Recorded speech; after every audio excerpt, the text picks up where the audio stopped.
got 152 yards. Should be just a nice, comfortable 9-iron for him. They're going to go nuts when he hits this thing.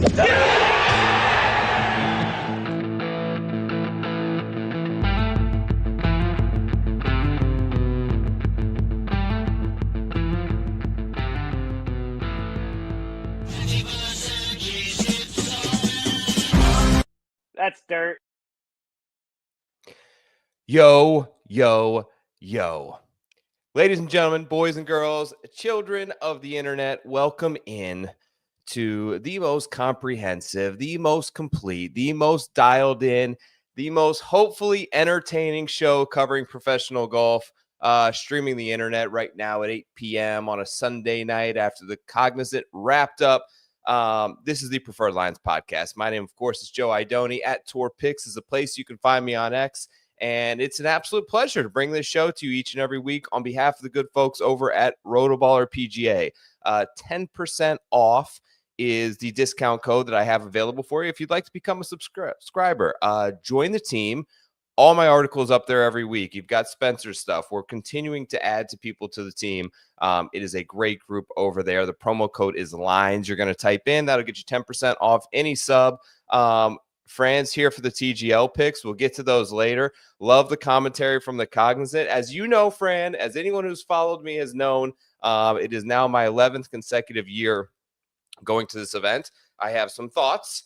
We got a very unique winner, but we had a pretty fun tournament. I was a little bit fired up come Thursday, but was able to settle down and enjoy a little bit of my hometown event. This week, we are going to kind of recap a little bit of the Cognizant. We're going to look forward to a big week ahead for TGL, a big week ahead for the Seminole Member Pro. Maybe we'll talk about that. And also, of course, we have Arnold's tournament, the Arnold Palmer Invitational, taking place about 2.5 hours north of Palm Beach, up on the outskirts of Orlando there at Bay Hill Club and Lodge. Fully outrageously good field. So a ton of stuff to get into there, from historical trends and course data. And we're going to dish out some picks to win as the odds were recently released. Now, welcoming back to Preferred Lines to help me out along the way on this Sunday night, get ourselves prepared for Bay Hill this week. He is a writer for Golf Digest. He works over at Sports Grid. He's got stuff with Sporting News. And, of course, the founder of Read the Line, the best resource for golf betting content each and every week. Welcome back in, Stewie. What's up, man? Joe, pleasure to be with you. Time's a wasting. It's a big week coming. Let's get into it, brother. Big week coming. Let's start. Good evening, Joanne. I don't want to skip you out there. Joanne's a loyal. Every week she comes ready to go for this show. Thanks for being here. But Keith, nice. PGA National got a little bit crusty today. Those greens started to brown out a little bit. These Florida courses, as you know from being down here for many years, are a whole different animal. When you get a little bit of wind and you get a little dose of firmness in those greens, can kind of bite back. Well, not only that, but you got a lot of pressure this afternoon, and that golf course on the back nine. I mean, there's just double bogey waiting around every turn, and those guys. I mean, you got to give Joe Highsmith all the credit in the world. I mean, that guy went out with the bucket hat today and got it done on the back nine when guys were making all sorts of. A lot of times it's overlooked. It's always like a bad swing that suddenly is the reason why a guy loses a tournament. I mean, Jake Knapp made a bad decision today and lost a golf tournament, right? Pressure affects you in all different ways, and it's really fun to watch it there at the Honda. I'm going to call it the Honda. The Cognizant, no offense, but, I mean, that's been the Honda forever. And all those years at PGA National, I know you were freaking out the other day, but the weekend was good, and we got a really entertaining golf tournament. Yeah, you mentioned that. I mean, as the weekend comes, tension and anxiety arises and players just make bad decisions. And I found that so much of it, and of course they gave a lot of credit with Highsmith today to Joe LaCava's son. It was on the bag for the win. But, Jake Knapp, I thought that him and his caddy, and it's maybe a little bit to do with not, having a caddy that's kind of your friend, the same age, a player that you grew up playing with. But like you mentioned, when pressure came, they made a really bad choice and a bad decision. And sometimes you just need a caddy out there. And you heard Bones mention it on the air, how he would never let his guy hit that shot out of the water on what I believe was 11. But on the contrary, you saw a guy like Highsmith make all the decisions late. And so many times, Keith, we see a guy, even like take Jake Knapp, he shot 59 and then shot 70, right? It's so tough to back up a good round. So Highsmith shoots the round of the day on Saturday with a 64, backs that up with the round of the day on Sunday. Like you mentioned, you've got to tip the hat. And in this case, a giant sombrero bucket hat needs tipped to Joe Highsmith. Well, absolutely. It doesn't happen very often. The last time I can think about a guy on the weekend, like really going deep 2 days in a row, was when we saw, Ludwig win the RS70, went 61-61 over the weekend. I mean, 264s on that golf course, as it got, like, to steal your word, crustier and crustier, is impressive stuff. And now, so there's this trend building this year. I remember at the beginning of last year, everyone was a long shot winner. Every week, it was like another bomb was hitting. Even up until this time of year, it was Austin Eckroat, right? And he was like triple digits winning this past week. And now this year, it seems like if it's not a signature event, we don't get a big name. And, this week we're heading into API where, man, oh man, like, is it going to be another big name again? Or are we going to buck that trend? Because the guys that are winning these other events are some really great stories. Absolutely. A ton of great stories. I had Nick Taylor earlier in the year. Sepp Straka was a pretty big number when he hits. Now back-to-back massive numbers the last couple of weeks. In being there this week, and I kind of, like you mentioned, I was a little fired up on Thursday seeing guys shoot super low. So I spoke to one of the people that I know that are kind of on the tournament executive committee, and I wanted to ask you about this because they weren't happy about it. What happened on Thursday?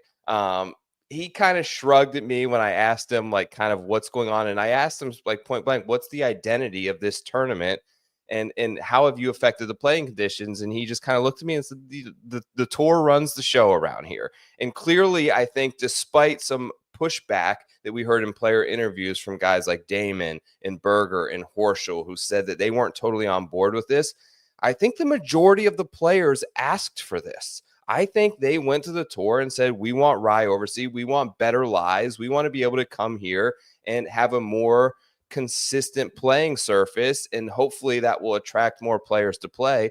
Is that something you think that was like, who's in charge here? Is it individual tournaments setting it up? Is it the superintendent? Is it the PGA Tour? Or how much do the players have input in that? Joe, let's just take this to 30,000 feet real quick. Who's been in charge for the last 2 years? Right. And it's not Jay Monahan, right? Yeah. The players are the ones that are steering this ship. And there's all different parts of the ship, right? There's the engine room, there's the restaurant, there's all, there's the pool and deck area.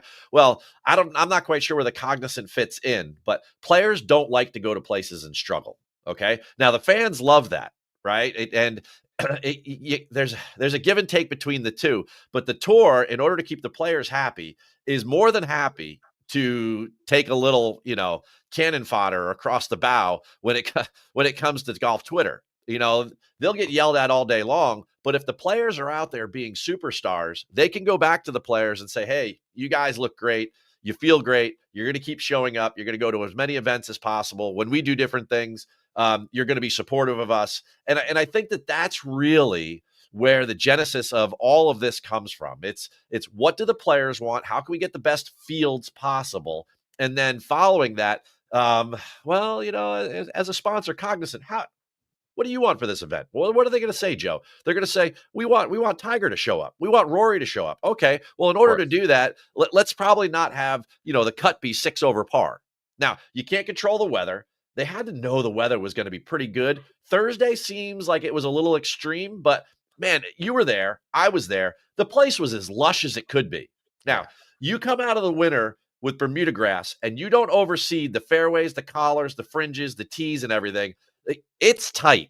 It's that dormant Bermuda. It is not the most pleasant surface to hit off of. Now, all of a sudden, you put that ryegrass out, and they put so much ryegrass on that place. You can't believe it was like incredible Hulk green out there. It was like never neon. seen it that green. It's unbelievable. Well, that's because ryegrass, when you plant it, it's 1 seed per shoot. Okay. So imagine how many seeds they're putting out on that thing in order to, it's a great kind of turf to support the golf ball. It's not zoysia, but man, it is nice in the wintertime down there in Florida. And it's a lot different than how tight the lies in the summertime get on Bermuda grass. Well, you get those good ball strikers out there, and all of them are for the most part, right? And on any given week, we know they can go deep. Brian Campbell, Joe Highsmith, just to name a few. Hey, look at a guy like Sepp Straka, right? Fantastic ball striker. You put him on a golf course like that, these guys are going to take off. So I think it's, to answer your question, I think it's a careful balance of getting the best fields you can, keeping the players happy, keeping the sponsor happy, and then the tour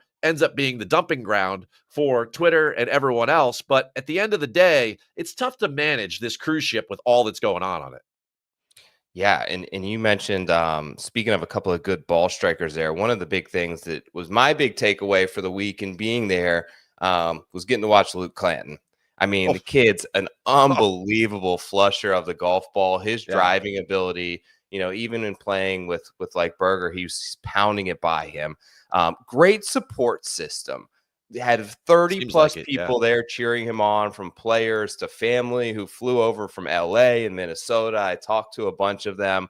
Was really cool to see him kind of get that done and how much it meant to him. Awesome attitude and a ton of games to back it up. The Country Club Outlaws, as the Clanton family kind of coined themselves, because they grew up in a relatively, they didn't grow up with a lot. They grew up in Hialeah, which is not a community that's like super, it's not Jupiter, right? Sure. So now I consider them friends of the program. It was really great to see them, a happy, humble, God-loving group of people, and it was great to see him kind of like break through, and a player who has a ton of game. It seems to me like he's probably going to finish out that year. He's got a major quest, and he wants to win a national championship with Florida State before he turns pro. You think he's making the right call there? Well, okay. So the facts is that they, the Golf Channel, the PGA Tour, everyone, NBC, they made a big deal about him earning his card, but that card doesn't kick in until the end of his school year. So if he does continue to go out here, he needs to use the rest of his sponsors' exemptions. And quite honestly, why not go play your season, try to win a national championship, and then his tour card's waiting for him. And he'll have plenty of events over the next year or so in order to get in. The kid's obviously going to play well in those events. There's no doubt about it. Last week I was speaking to Pat, and he asked me a really good question. He goes, you've been out there, Keith, for weeks upon weeks. Like, what have you seen? And, everyone loves to criticize the tour, but I think there's one program that they implemented that honest to God works. Like it really works. And that's that PGA Tour U, right? These Division I athletes are really good golfers. And whoever the guy is at the end of the year that's number 1 or number 2 or something like that, these guys are total studs, right? You look at the last couple of years, Davis Thompson, Ludwig Oberg, right? Now you're going to have Luke Clanton be the guy. Like these guys, they're legit, and I think that's been a really good program. And not only is it keeping kids in school, but it's also like kind of doing the right thing. Like, if this kid's a stud, let's not go bury him on the Corn Ferry Tour. Let's get him right out here like a Ludwig, and let's see them go at it. And if they fail, then they'll go back down. That's fine. Right.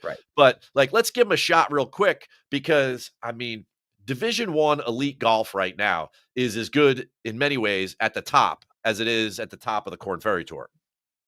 Yeah, so many young superstars, and certainly Clanton's one of them that we got to pay close attention to. Hopefully he does get a couple more sponsor exemptions. Love to see him in these type of events, and I think he's got all the game to back it up.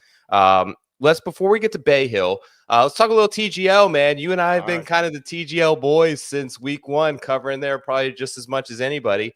Love it. Okay, pass fail, Keith. What grade do you give it? Oh, I'd have to give it a pass. If we're going 50-50, pass fail, I would definitely give it a pass. I think anyone that's involved sees the numbers on ESPN in the over 500,000 viewers for every single match. That's a big deal. I think that it's definitely a pass.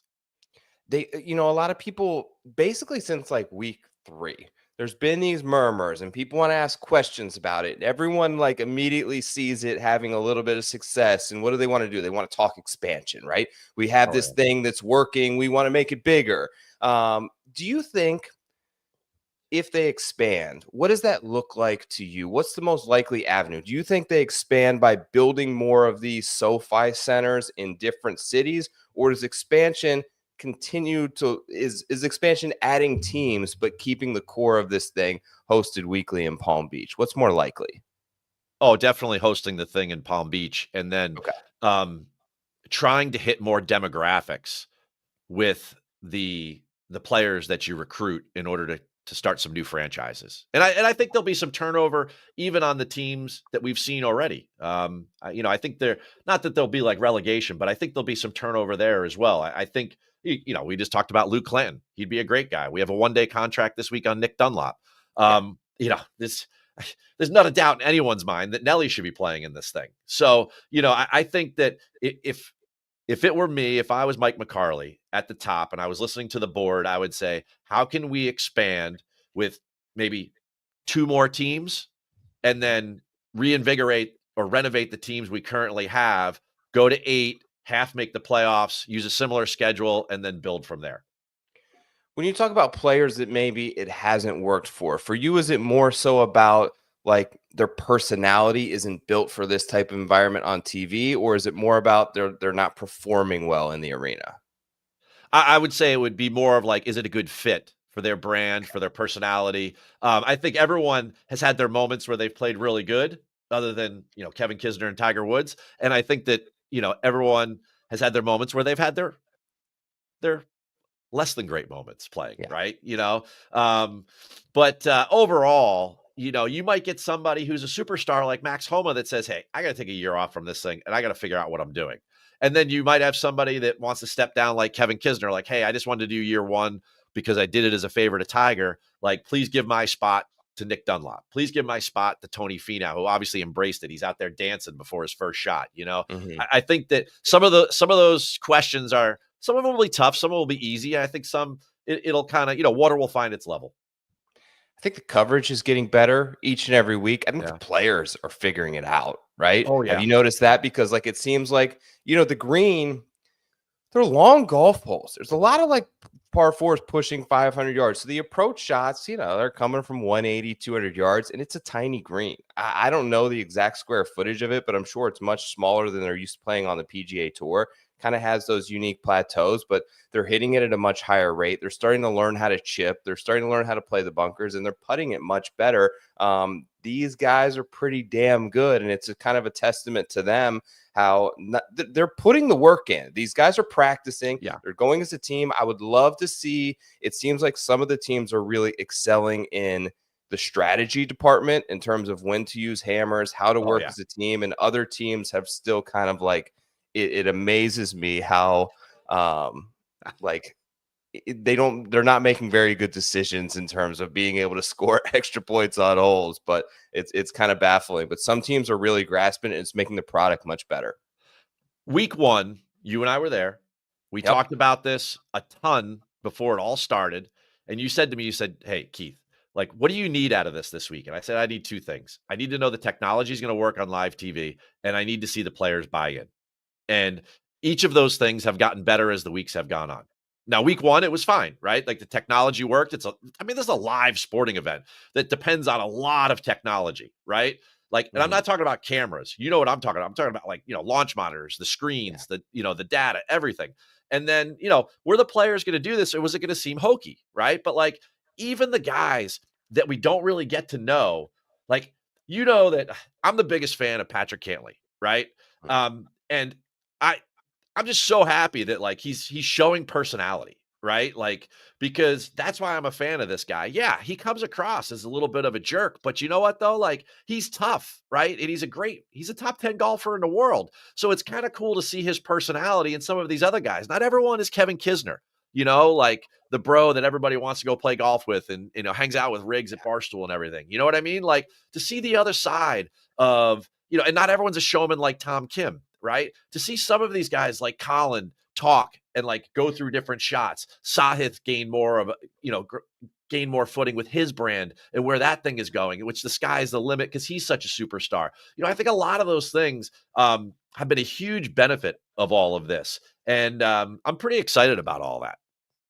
Me too, man. I'm excited about that. I'm excited about this week. These upcoming games are big for the playoffs. We obviously have the conclusion here in a couple of weeks after the players. Before we get to Bay Hill stuff, just a quick, I had this written down. I want to ask you, and I probably should have told you I was going to ask you, but a little bit of a personal question. Oh, boy. Look, I know how hard you work. and how much it's taken to kind of read the line and get all of this stuff and these parts moving and off the ground. You've been one of the guys, I think more than anybody, has kind of paved the way in terms of garnering a level of respect and a voice in the media room with the players, right? With the players, with the fellow media. You know, they see us quote unquote gambling guys at the back of the room asking questions, and not everybody loves that we're there, Keith. But I think that you've been able to develop a level of respect that is kind of, you know, mirrored what a lot of us are doing and helped a lot of us out. So not only do I appreciate that, but, you know, how have you been managed to deal with that initial cloud of he's a betting content creator that has followed you around starting these events? Did you ever kind of take people's opinions personally? Do you think they feel threatened that your base of knowledge and depth is far superior to them? And how have you kind of managed the experience in being one of the first guys to really go week to week on a tour and cover it from a betting or DFS perspective? Well, there's a lot of layers to that onion. I guess I'll go down the route of, and you know, hey, the worst vice in the world is advice, right? But it kind of sounds like if you're asking me a question like, if I were to do it over again, you know, like what have I learned and what are the best practices I could pass along, right? And probably the two most important things is that this is an emerging market. Right now, as popular as it seems at times on everyone's Twitter feed that is watching this show, right? Like there's like 8 billion people on this planet. There's a lot more going on in the world than golf betting, right? And you got to kind of keep that in perspective. I had the benefit of coming from the service industry, so I kind of approached everything with a servant's heart. So when I went to go get credentialed and it was a very difficult process, or it was to get into Augusta National or to do any of these things to get on site, right? When people would tell me no, you know, like I just kept a smile on my face and I kept going. And when people told me that like, this seems like a crazy idea, I said, you know, hey, you know, up until Columbus set sail, like they thought the world was flat, right? Like at the end of the day, Joe, you and I know this, we talk about it all the time, is that, you know, sports betting in many ways is going to drive the ship for live sporting events for the future, for the foreseeable future, and for the long-term future. Not only economically, but also the consumership, like how people watch it and everything. So as a PGA professional, I just wanted to bring that to golf. So I think looking back, I'm very happy that I approached it with a servant's heart. Now, hey, just like betting every week, we're wrong more than we're right. And I did a bunch of things wrong. But now 4 seasons in, traveling out on tour and being there, because I approach things with an open mind and tried to be friendly and tried to talk to as many people and learn from as many people. Now all of the officials, the PGA Tour comms people, the other writers, the other content creators, all of these folks, they're very interested in our industry. And then I'll say like, hey, you need to go check out Joe. You need to go check out Rick. You need to go check out Pat. You know, like there's a thing going on here, you know, like it's, you know, and as such, it's been super rewarding to, you know, kind of now in year 4, get a lot of positive feedback from somebody like TGL or the LPGA or the PGA Tour or the Masters or the PGA of America. You know, our acceptance level is way up. And I feel like my proudest moments in being out there where I was always alone is when, like last year, I was at the Players and you were there. And I walk by a desk and it just doesn't always say AP or Golf Digest or golf. It says Rotoballer. And I'm like, oh my God. I was like, there's somebody else here who thinks and acts and, you know, and likes what I like, you know, and at the end of the day, we all just want to fit in. Right. And at first you hit the nail on the head. I didn't fit in. Right.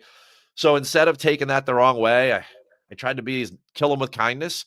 And now like you're there and there's other people there all the time at different places all over the country. And to me, that's the most exciting thing about all of this. And hopefully if I've done anything right, it's that I've acted in a manner that if people copy that, then the communications departments of all of these tours are going to be super accepting of all of us. And they're not going to throw that 8-page PDF in our face of an integrity policy. And rather they're going to say like, hey, how would you do this? Because it seems like people are really into what you guys write and produce. And I mean, that's in a nutshell, like that's the way I want to answer that question.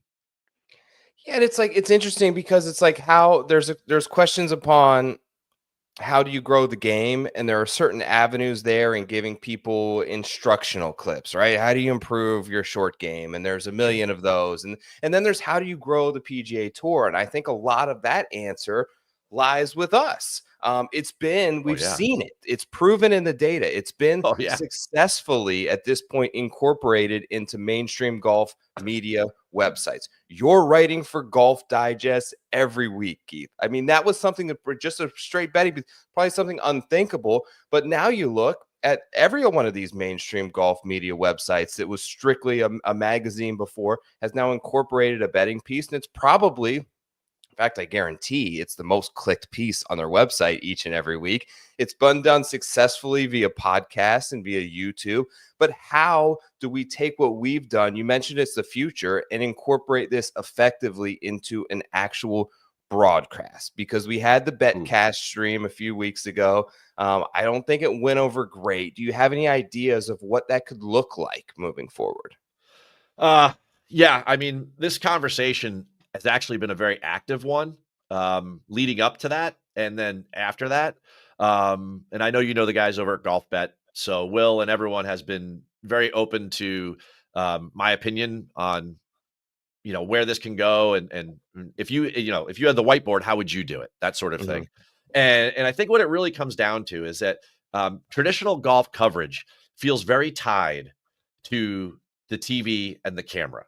And what's interesting about that is that, in our world, that you and I could have a conversation about coverage and get a ton of people excited about it and put it out on YouTube. And, someone will just stream the coverage alongside you and I talking about what the different angles are with which to try and make money, or to just increase your entertainment value from the broadcast, from a betting perspective. Right. So we talked a lot about they used the equipment from the featured holes, and they did that for a reason, because there's a cost involved, right? But it's very frustrating from a sharp's perspective that somebody that bets a lot, that they like just do these micro bets where every hole it's like, I'm going to force to bet every group that shows up on the same hole.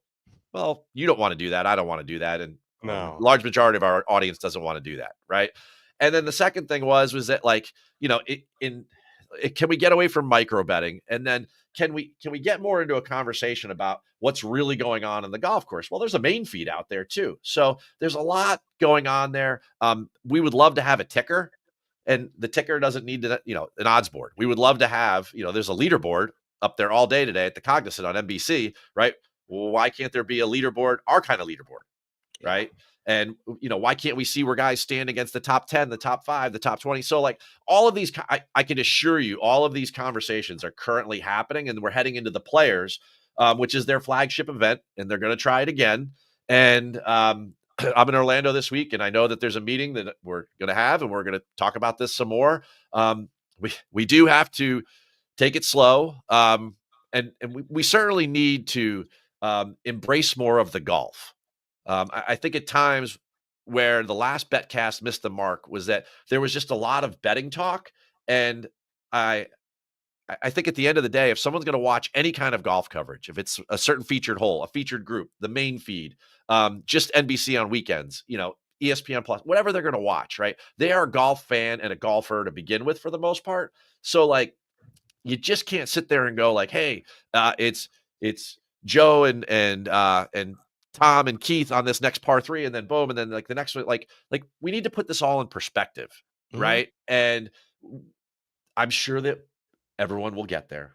We will get there. This is the first time that the fact that it happened, let's celebrate that it happened. Okay. Because we've been talking about it for like 3 years, right? Yeah. Like, if we really want to get into it, let's celebrate the fact that it happened. And I can tell you without a doubt that this conversation is a very active one right now, and they are listening, because at the end of the day, they need it to work. The tour knows they need more people watching. There's more people watching Grant Horvat on YouTube than they're watching today's final round.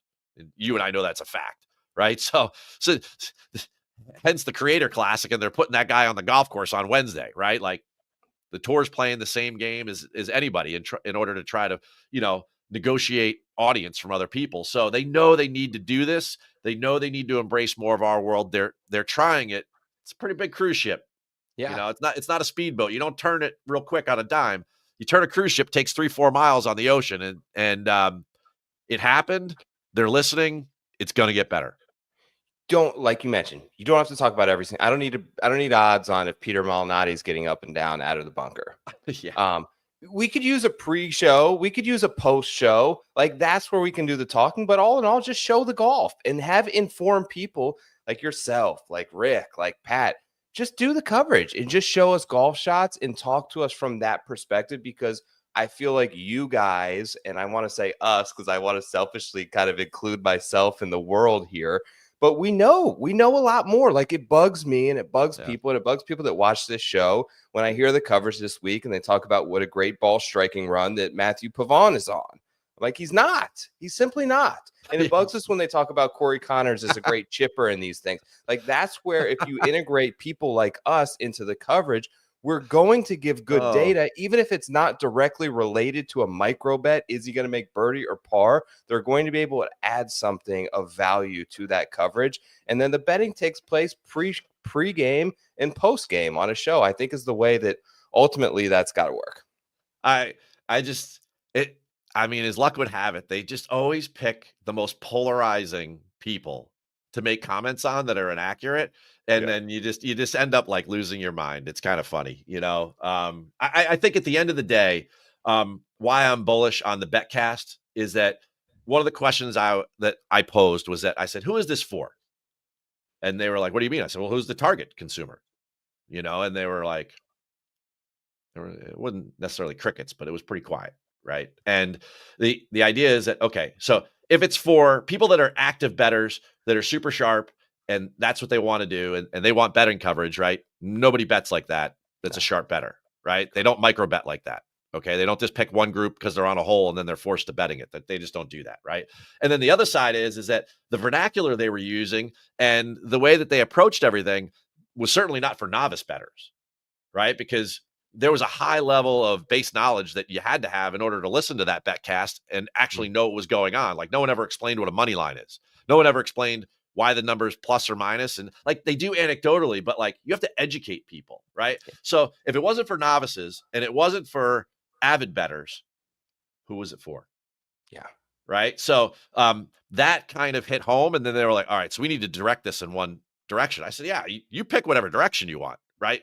Like, we could all do both, right? Like, I can cater to either side. Of course, the audience is a lot bigger on the novice side. That's the one that's going to grow, right? So, like, I mean, you decide what you want to do, but at least they're listening to that because they thought about that and they were like, yeah, that really didn't make much sense to do it that way. No, it didn't, right? And it doesn't mean that it was right or wrong. It's like, you got to try these things in order to figure them out. Like I said about my own time out here in my own travails building Read the Line, right? Like, just like betting, we make more mistakes than we get wins, right? But like, when you do get a good win because you've learned from your mistakes, man, savor the moment. I love talking to you, man. We're 30 minutes in. We haven't even talked Bay Hill yet. I'm sorry. Right, I'm gonna end up keeping you late. You're about to go out of town on the road for 2 weeks. You need to pack. But here we go. Let's talk Bay Hill. Club and Lodge, located outside Orlando, Florida, a place where you are a PGA pro, not at Bay Hill, but right in the area there. Yeah. 7,466 yard par 72. I'm going to bring up now a little graphic I got showing the scorecard this week. You see there 36 on the front, 36 on the back. Front's a little longer at 3,800 yards. It's a 1961 original Dick Wilson design. Wilson, of course, known for doing a bunch of courses down here in Florida, always loves himself a good, dramatic, difficult, and memorable finishing hole, which of course he succeeded at, I think, here in Bay Hill. 84 bunkers, 8 water hazards, 4th largest greens on the PGA Tour, albeit they are not often hit like at most PGA Tour tournaments. Approaches, we once again have the fairways with that rye overseed, like we saw PGA National switch to this year. Tiff Eagle, Bermuda grass greens again. The course hits you right in the mouth out of the gates. Number 1 is that 461-yard par 4. 2 is that extremely difficult par 3. This plays up to 230 yards. 2 of the toughest holes on the course. Got to be ready to go right out of the gates. First 4 holes all played over par in the final round last year, including the par 4 or the par 5 4th hole played over par. Like, not often you see a PGA Tour tournament, especially one like this, where the best players in the world are playing it under 600 yards, that plays over par, which was the case last year at this event. Of course, demands skill. Of course, that renovation in 2009. And right around that time, Chris Flynn took over as director of grounds and has really kind of found his groove on consistently creating a golf course that has an identity. This tournament has that identity that maybe was shifted a little bit this year for the Cognizant Classic. Given the length and approximation to sea level, effectively plays as one of the longest on course, longest on tour, roughly a third of the shots you see here from Data Golf come from over 200 yards plus. Less out of the middle of your bag here. You do get a good bit of wedge shots under 100 yards as well. In the last 5 years, Keith, only 2 players over a 5-year span have eclipsed the 10 under par mark. It's pretty wild. 2020, Tyrrell Hatton won this event at -4. 2021 was one of those rounds when Bryson DeChambeau got to -11. 22, Scotty Scheffler won at -5. 2024, Kurt Kitayama at -9. And then, that was 23, Kitayama. Last year, Scheffler won at -15 by 5 strokes at this event. Kind of a mixed bag here, as you see on the stats down below. Strokes gained off the tee is really important. Strokes gained around the green is really important. Maybe a little bit less of approach play, although you can't totally mitigate it at an event like this. Have you got anything to kind of add here, Keith, from your historical notes at a place like Bay Hill? I mean, it's just it's a true test of golf, man. It is a tough golf course. I've played it many, many times. In the shootout at lunch, would come over the lake from, Isleworth across there all those years I worked.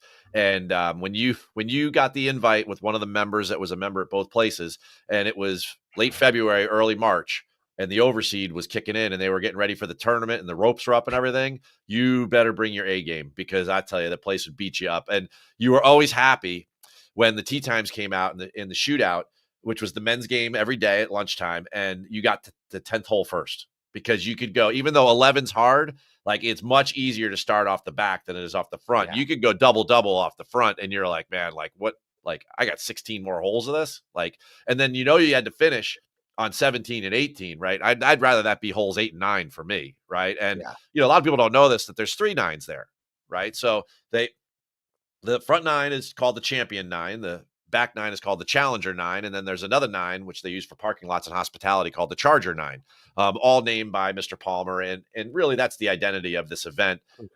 We were talking about massaging the players, the sponsor, and of course the tour on how you set up a golf course. Well, this one's pretty much mandated by the Palmer leadership, as his last living wish, that this was going to be a major championship type test. And if the weather somewhat behaves, the winner's probably 10 to 12. And if the weather doesn't behave, it's like the year with Tyrrell Hatton. That was that Saturday massacre where like the stroke average was like 77 and a half. And he won that one at 4 under par. So like, it can go the full Monty here. Just a great power golf course. And I don't know that we see a lot of golf courses like this, but we do see it at Torrey, and we do see it at Murfield Village.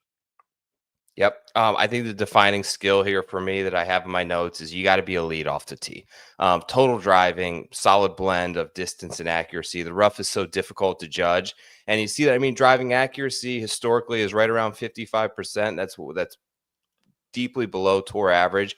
And greens and regulation in the last 5 years has never cleared 60% GIR in 5 years on the 4th largest greens on tour. In 2020, when the wind was blowing, 50% greens and regulation. You're only hitting half the greens. It's insane. And so what have we established, right? Extreme missed penalty for a missed fairway here.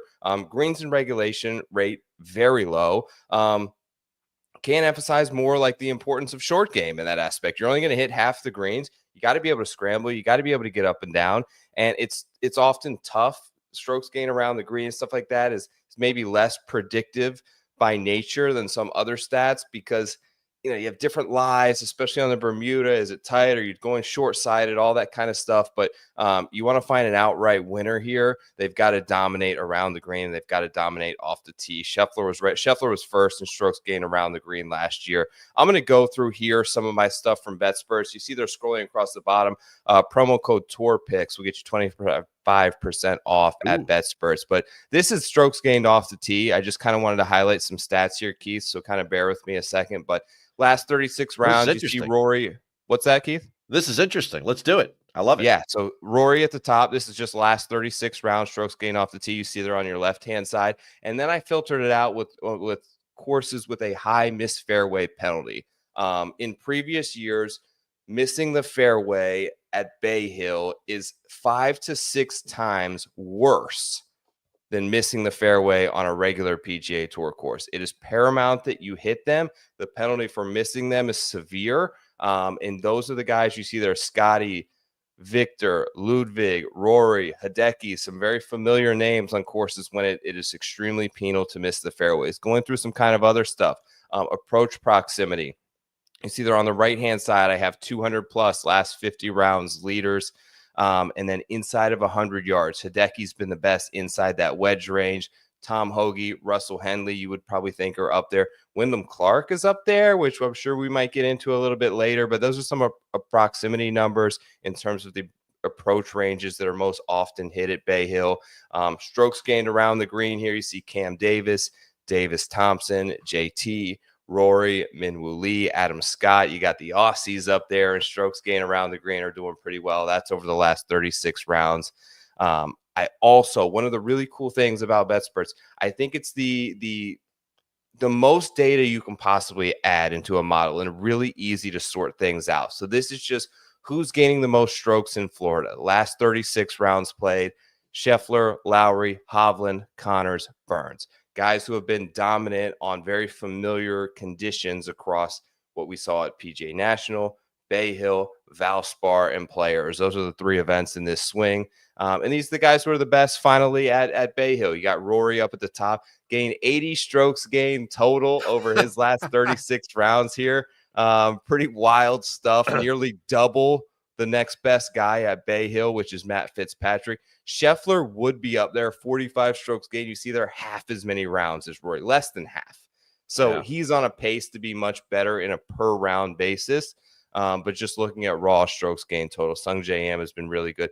Jason Day, of course, a previous winner here. That's kind of some of the stuff I got on Bay Hill. And I think that, these are the top 10 total in the model that I ran. There's the promo code there again. Scheffler number 1, Rory 2, Xander 3. Like, surprise, surprise. I guess I built a pretty good model if it's spitting out those guys.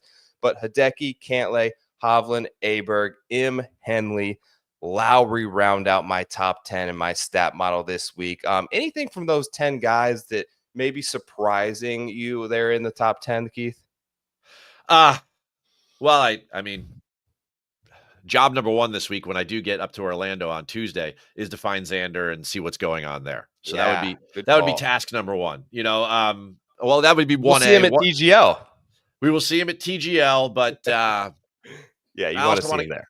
I also want to get a sense for him out there. It was very important heading into to Genesis or Torrey 2.0 to see if Ludwig was healthy, right? And as it turned out, he was. So to get my PGA eyes on Xander is 1A. 1B is to get my eyes on the golf course and talk to the PGA Tour officials and say, hey, like, how are we setting it up this week? Like, is it going to be hard or super hard? And the place is going to be a brick, right? It hasn't rained there the whole month of February. They've had beautiful growing weather, which means that the place is going to be right wherever they want it to be, which is Mr. Palmer's wishes is to make it super, super hard and fast, firm and fast, to make the winning score between like 7 and 9 under par. He loves a single digit, winner. And that's really where they're going to put their focus. So 1A and 1B for me, when I get on property, are to figure those things out. Looking at that list, I mean, Xander's the biggest question mark. Hovland's a big question mark. A lot of these guys that have played well, you showed on the strokes gained, Matt Fitzpatrick, where is Matt Fitzpatrick, right? You look at the top 10s from the last couple of years, guys like Max Homa were great there. Where's Max Homa? We see him in the arena all the time at SoFi, but some of these guys that historically over the last couple of years, if you just run a model on strokes gained at Bay Hill, there's a lot of question marks there, and outside of Scotty and Rory, and that doesn't really help in the betting markets. Speaking of the betting markets, let's hit the board.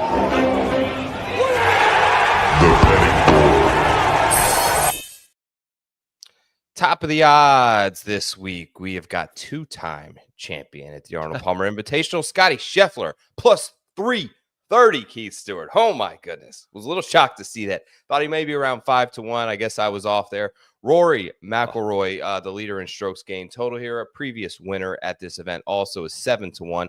Xander makes his return at the 13-1 mark. Ludwig is back at 18-1. Morikawa at 20. We'll stop with let's just do the big five first, Keith. Yeah. Any odds here? These just came out maybe an hour before we're recording this show. Anything surprising to you here? And did you have like a preconceived lean of the guys you knew were probably going to be at the top of this board? The only surprise I have is that Xander's ahead of Ludwig. Me too. That's a surprise to me. And of those guys, Ludwig would be the one that I would be most interested in. Scotty, he went fourth, right? So the fact that he's plus 330 is only because he hasn't won yet this year. If he had won, he'd probably be close to even money, right? Because, the guy's just built for this place. Any special skill that you want to talk about at Bay Hill, Scotty has them all like a superpower. So the biggest surprise for me is that I thought that Ludwig would be a little lower, maybe like mid-teens, and that, they would be a little bit more open-minded about Xander, but they're very apprehensive that maybe the rib injury wasn't that bad. I don't know. Maybe they know more than we do, but 1,300 seems low for a number for a guy that, was obviously injured. Yeah. Ludwig for me too is the biggest surprise. I think he opened at 19. Looks like they maybe take a little bit of action down to 18. If you can get him 18 to 20-1, I think it's a decent bet. If you gotta go into this understanding that you're trying to step in between two freight train tracks, right? Running one way, running on the southbound train is Scotty Scheffler. Running on the northbound train is Rory McIlroy, who loves this place and has leading in strokes gained total. And you've got Scotty running the other way, and you want to walk that line right in between them. If you're willing to do that, at 6x the odds of Scotty, you can get Ludwig Oberg. Obviously, I think his 2023, was he still in college when he topped 25 tier? In 23, yes. Yeah, he would have been. I think he was still at Texas Tech, made that start here, top 25. Third in strokes gained off the tee on courses with high fairway penalty, third in ball striking on courses with difficult greens and regulation. You up the level of difficulty at a golf course, you up the chances of Ludwig Oberg being able to separate with his skill set. Pretty clear profile that has now taken place over the last 2 years that shows that he elevates his game on tough examinations and golf courses. Second at Augusta National, fifth at the Memorial, first at the Genesis, second at the BMW, eighth at the Players last year. The guy's only got like a year and a half where the tour starts to give us data, but it's clearly shown that difficult course, Ludwig is a really good option, and I think that if you're going to take anyone in this range, he makes the most sense. You said it all. Like, the guy works for the Highway Commission. He just stripes the middle, man. So, like, the heart of the golf course, he's always playing from the fairway, which gives him the better chance to hit the green. So over the course of 72 holes, he contends. It's just that simple. Reasonable odds here in the mid-range. We'll start with Justin Thomas at 22-1. You've got Fleetwood and Hideki Matsuyama at 25-1. Cantlay's at 28. Then you jump up to the 40 range when you get Burns. We'll stop there because then you start to get to 50-1. Any interest in any of these guys from Thomas to Burns? Well, Fairway Jesus is always going to get a lot of attention at a place where you got to hit the fairway, right? So Tommy Fleetwood, but don't forget last year, we have a cut this week, right? Top 50 in ties within 10 shots of the lead. And we lost about a dozen guys last year, of which Fleetwood and Morikawa were two of them, right? So I don't know, man. Like, the number there is just so short against somebody like a Scheffler, right? You'd think if Scheffler was in the field, you could get Tommy for over 30. Like you'd wish, right? I get it. Hideki's 4th in the world. Like he should be in that range. Cantley hasn't won since Wilmington in 2022. Like, can't we get that guy over 30? Cantley, Finau, those are the types of guys here. I'm going to stay away from the guys that I know can score, and they are beautiful birdie makers, like a JT and a Burns.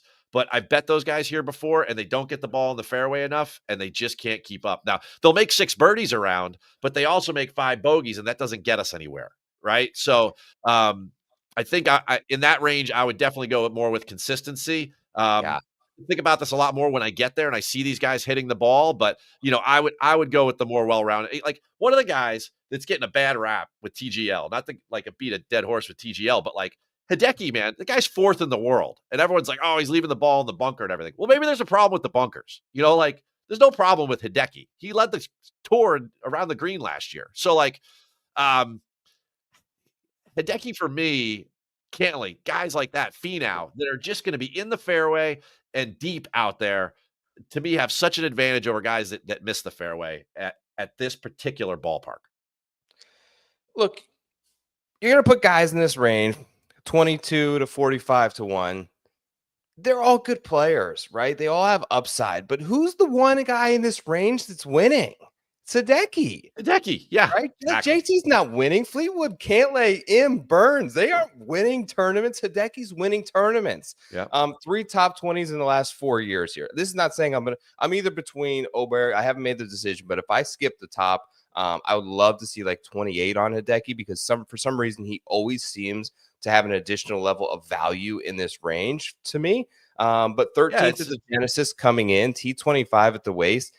I'm a little concerned that he's starting to bleed strokes off the tee. Actual concern, but maybe the best around the green guy in the field right now. Turn the difficulty settings, like I mentioned, to Heisman mode, and Hideki's performance level always goes up. Number 1 in scrambling, number 1 in proximity inside of 100 yards. He always, and I'm guilty of this as well, Keith. I always think like, you want Hideki on the West Coast, right? You want Hideki Hawaii swing. If there's an event in Asia, the Zozo, you take Hideki. The guy's pretty darn good in Florida. 12th here last year, followed by a 6th at the Players. 2023, he was top 5 at the Players. Pat's boy Tim Anderson will tell you he won the Players in, 2020, the COVID year. Oh, yeah. Hideki's the guy in this range that has the most win equity in a big event, in an invitational, and a Siggy series. It's undeniable for me that if you're going to place who has the most value in this range, it has to be Hideki Matsuyama. You said I can't say it any better. All right, we're going down the board. Let's get to the 50 to 1 range. We already did Burns. Finau at 50 to 1, McIntyre at 50 to 1. You get McNeely, Bradley, Hovland, Lowry, Henley. We get to Wyndham Clark now at 60 to 1. Zalatoris. I've already seen some movement in the last hour that these have been released. Pendrith, Fitzpatrick, Tom Kim, Sepp Straka, Danny Berger's there, Corey Connors. A lot of guys in this range who I think make a couple of them make a decent bet. Give me 1 or 2 that have kind of caught your eye that you're maybe going to either have already placed a wager on or are going to monitor the odds on. All right. So if you're not paying attention to Florida golf over the last like 3 or 4 years, then you're not understanding that Shane Lowry plays good on this swing. And why? Because they're all hard golf courses, right? 4 in a row. It's the 4 hardest golf courses you're going to play back to back to back to back to back, right? You're going to go to Innisbrook. You just got beat up at the Honda, right? In past years, right? I know, right? Then you go to Bay Hill, you go to the Players. I mean, these are tough golf courses. Shane Lowry puts his golf ball in play, right? So him in that range is a guy that that I feel like could actually win, right? Like, who's going to win in that section? Because I'm pretty sure I saw Ben Griffin, Russell Henley, like all of these guys were just on the leaderboard today, right? Where was Taylor Pendrith? He didn't even make the cut, right? Like, and these are all these like, DFS darlings that we hear about all the time. But like, who's actually going to get it done? Who could get it done in this range? I feel like Keegan Bradley could get it done. I feel like Matt McNeely had a really good chance to get it done, and he didn't, right? Like Zalatoris just isn't the same guy, right? No. I feel like Wyndham Clark could get it done, right? So I would be more in the in the mindset that I would go after the Shane, the Wyndham, and the Keegan Bradleys of the world, because they've proven that they can contend on this golf course in the past, and it's going to be the same sort of setup, and they can do it again. So in this range, like who could beat Scotty? Who could come in top 3 with Scotty and have a chance with 3 holes to go? Make birdie on 16, survive 17, and then take your chances on 18, right? Like who are the guys in that range? And I don't see it being Victor Hovland right now, right? And I mean, we saw what Henley did today. He didn't even make it past the 12th hole, right? Yeah. So like that was the Cognizant. Like this is a signature event. There's a reason we went Rory, Ludwig, or Hideki, Rory, Ludwig. I mean, look at that murderer's row. You talk about freight trains, right? Like, absolutely. That's a battlefield right there. Like who in this section is going up there? Well, Wyndham's proven he could do it. Shane hasn't totally proven that he can win in that environment, but he could contend. Like those are the types of guys that those are the only types of people. I mean, this is such a top heavy card because the golf course is just so hard. It is so difficult, right? It's a major championship venue. Like you talk about Dick Wilson, right? And tough finishing holes. Is there a tougher one than the Blue Monster 18 at Doral, right? That's a Dick Wilson golf course, right? And I played a Dick Wilson golf course up here in New Jersey. The guy, he was not a happy person, right? These are hard golf courses, right? They just are. And like, who's the guy that can do that? Well, you got to have power and you got to have some finesse. Wyndham Clark does, Keegan does. Like, these are the types of guys, like, you're going to have to go out there, like, you're like your favorite golfer in the world, Denny. You got to have to get in the dirt, right? Like, there's going to be dirt in this one, man. There's going to be blood under your fingernails. And, like, you're going against Scotty. Rory, come on. Like, in that range, we're going to roll out Taylor Pendrith. Right. Come on. Like, you're not. I'm going to build on a couple of those guys who I'm glad you mentioned them because I have them as well. But just a couple of guys to kind of mention real quick. All right. When conditions get really difficult, I like Tony Finau a little bit more at 50-1. Now, I don't love Tony Finau in Florida, albeit down here at TGL. Maybe he's hung out a little bit here, brought the family down for this couple of week run. But Tony Finau is kind of a good chipper now. I don't know that he always was, but number one around the green last 24 rounds. Historically, like I mentioned, a guy who, like, I'd much rather take Tony Finau at 50-1 on a tournament that I think the winning score could be -10 than a score that I think the winning score could be -22. Right. I like him in tougher 100%. Conditions. Also second in proximity, 200 plus. Mentioned there's some stuff there with Florida that hasn't always been great to him. That is a concern, but I think he should kind of be in that 40-1 range with like Sung Jae Im and those guys. So a little bit of a sneaky number. I could go back to Berger.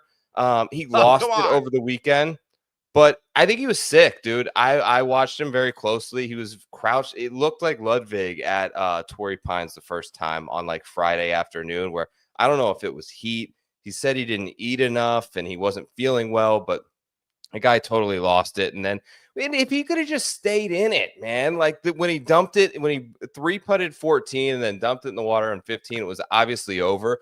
But that's what PGA National does to you. But he still is I think rating out pretty well. But we'll see. I'm going to go with Lowry, 55-1. Kind of just sneaky, 11th at the Cognizant, like not terrible. But I think if he's in it on Sunday and finishes like third, we probably don't get these odds. Speaking of third here last year at this event, trust his ability, like you mentioned, to hit fairways at Bay Hill. Also, Rory had an unbelievable final round at Pebble Beach, but Lowry was second there. And had Rory had Rory shot 69 or 70 at Pebble that day, Lowry probably clips him in that big event. So he's been there. He's been in the fire in a signature event already. Like you mentioned, loves Florida. Actually, number one in proximity, 200 yards plus. Second in strokes gained total in Florida, like I put up there in that little graphic earlier. And something about this Orlando area, I noticed, like it's kind of like been a home base for a lot of the Euros, and this for a number of years, where they've always played well here. When you look at Hatton with a couple of wins, when you look at like even the year that Bryson won, it was like the last semblance of Lee Westwood before he shipped himself off when he took him down the stretch there. We've always had that. Matt Fitzpatrick has always played really well here. There's always been a lot of these, obviously Rory, Shane, these European contingent guys who have kind of made this home and felt comfortable. I don't know if it's so much to do with Orlando. I think it's just they have a level where they're able to embrace difficult conditions, firmness, wind, unpredictability, maybe better than some of the American players are more adept to, because this is an unusual event for those guys on the PGA Tour schedule. These guys are more familiar and comfortable in those type of difficult conditions. The best way I could sum it up is that there's certain guys that are good on hard golf courses. Shane Lowry's one of them. That's it. Tony Finau. I got Wyndham too. You know? I'm definitely going Wyndham. I took the 70-1. I'm going to throw out Pebble Beach where he was terrible, but the results haven't been all that bad this year. 15th at the Century, 16th at Phoenix, 31st at Genesis, second here last year at -10, which, as we know, when going through that, was a good enough score to win this event in most years. Had he not been going toe-to-toe with Scotty Scheffler, who was like on another planet at the time, he probably wins that event last year, maybe wins the Players, and maybe he's like the Florida guy. But gained 9 strokes approach here in the last 2 years, second in wedge proximity. We know his distance. And I'm going to make this take. I'm going to get made fun of this by my boy Kirscher, who I'm going to go on his show next week. But I'm going to bring this up, Keith, just because you're on the show. I'm going to be maybe the first to curate a PGA Tour take on a player based on something that I've seen at TGL. He's maybe been the best player in that league. Not even kidding. Not only that, I think Wyndham Clark is a guy that has been very in tune with his mentality and being emotional and his attitude. And I think that this league has been great for that for him. He openly has talked in the media center about how sometimes on the tour he struggles with negativity at times and his confidence. And the dude, you can't go to TGL and walk away and just watch him and be like, he's feeling himself. He's feeling himself right now. And there's no denying that. And at some point, I just feel like that rubs off and shows up inside the actual ropes and not just inside the boards in the SoFi Center. And if you want in on Wyndham Clark, like this is the time to buy low on cheap Wyndham if you think that he has a semblance of it coming back. I mean, I have a very particular plan in mind with him tomorrow after they win their match against LA and he wins the singles matches against Sahith, at the end of the day. I'm going to ask him a question right in the press room. Are you now going to believe in yourself and take it to API and get the job done? Because I got 55-1 on the line here, buddy, and I need you to get it done. That's what I'm going to ask him. Because he said it himself. I put the soundbite out there. Buddy, listen to this. Listen to yourself talk, right? Yeah. Like he swings so good in there. And then you can tell he's swinging scared out on the golf course. Man, your lips to God's ears. I hope he gets the job done. All right.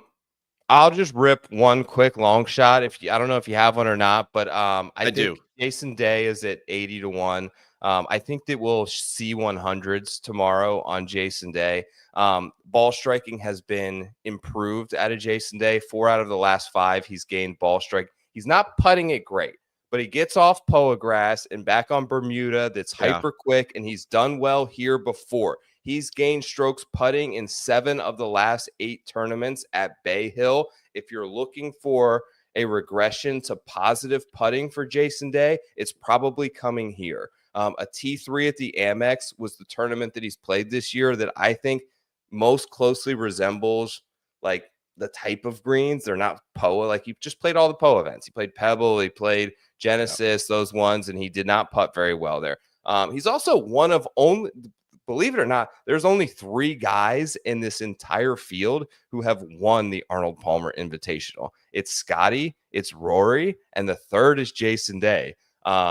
My boy Kurt Kitayama won 2 years ago. Couldn't even get a sponsor's invite back here.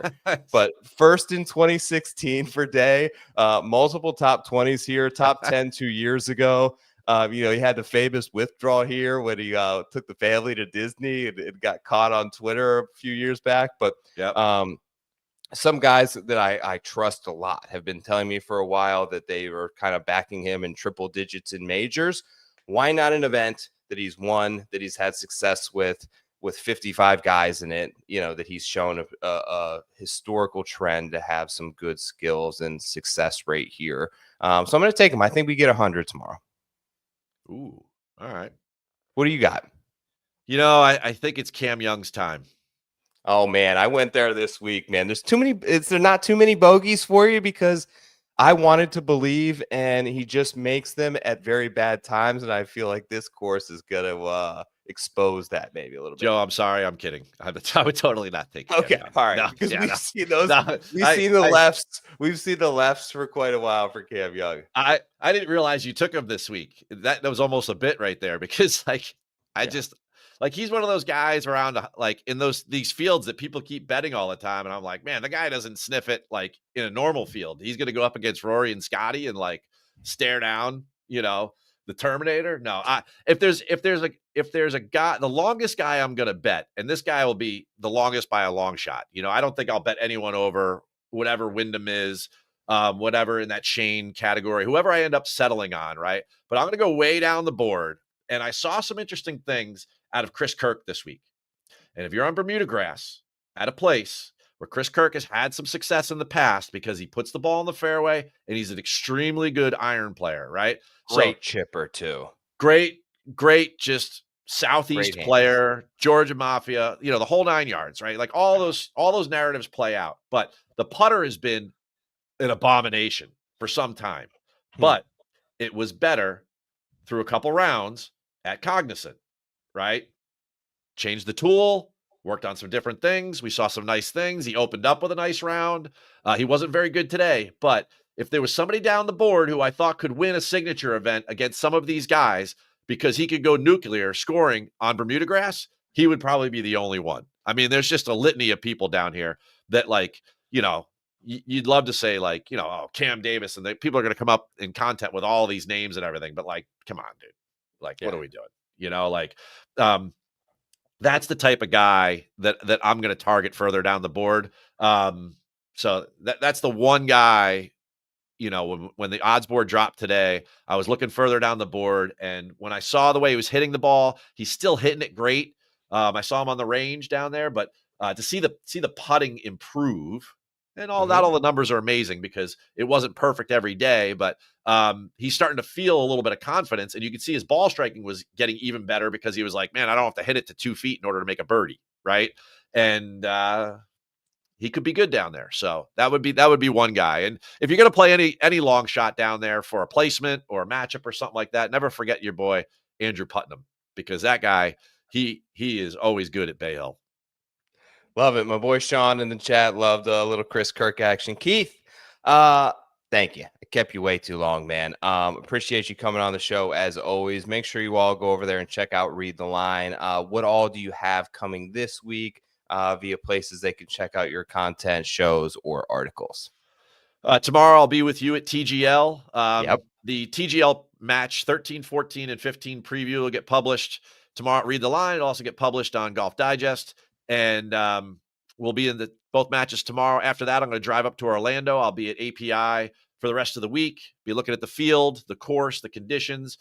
3 p.m. on Tuesday afternoon, there's the Golf Pro Betting Show. You can see it, streaming on the internet. Myself and Matt Wiley from Run Pure Sports, we will go through the different way to construct lineups and what I am seeing, my premium access, of course, at the golf course, looking at the players and certainly the course conditions. And then, Read the Line, all the content, Sports Grid, everything gets published out between Tuesday and Wednesday pre-tournament. And then we'll live bet the hell out of this thing all weekend for sure.